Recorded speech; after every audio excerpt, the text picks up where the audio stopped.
হারিয়ে দাও। হযরতে বিলাল রাদিয়াল্লাহু তাআলা আনহু বলতেছেন, রে উমাইয়া, আমার যদি জীবন চলে যায় তবু আমি ইসলাম ছাড়তে পারবো না। এদিকে উমাইয়া রাগে রাগান্বিত হয়ে গিয়ে বলতেছেন, রে বিলাল, যদি তুমি ইসলাম না ছাড়িয়ে দাও তাহলে তোমার পরিস্থিতি বড় খারাপ হয়ে যাবে, বড় ভয়ঙ্কর হবে।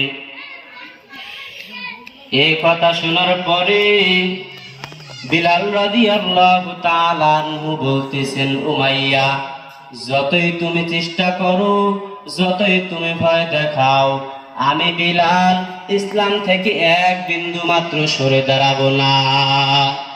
উমাইয়া রাগে রাগান্বিত হয়ে হযরতে বিলাল রাদিয়াল্লাহু তাআলা আনহুর পেটের মধ্যে একখানা পাথর দিলেন, যেন হযরতে বিলাল রাদিয়াল্লাহু তাআলা আনহু নাড়াচাড়া না করতে পারে। এজন্য তার পেটের মধ্যে একখানা পাথর দিয়ে দিল। পাথর দেওয়ার পরে তারা চলিয়া যায়। আবার যখন সন্ধ্যা বেলা হয়, বিলাল রাদিয়াল্লাহু তাআলা আনহুরে উমাইয়ার বাড়ির মধ্যে নিয়ে যাওয়া হয়। নিয়ে যাওয়ার পরে হযরতে বিলাল রাদিয়াল্লাহু তাআলা আনহুর হাত পায়ের মধ্যে রশি লাগানো হয়।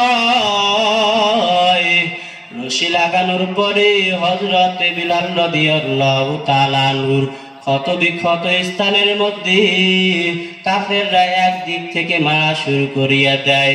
আবার উমাইয়া জিজ্ঞাসা করতেছেন, রে বিলাল, এখনো সময় আছে, তুমি ইসলামটা ছাড়িয়ে দাও।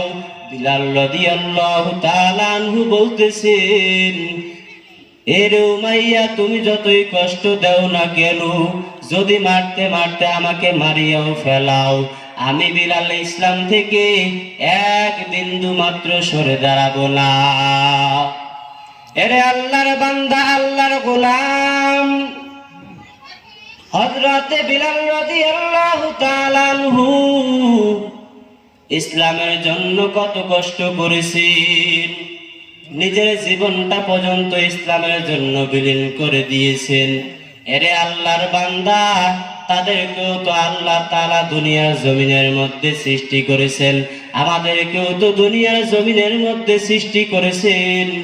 তারা যদি ইসলামের জন্য সব কিছুই করতে পারে,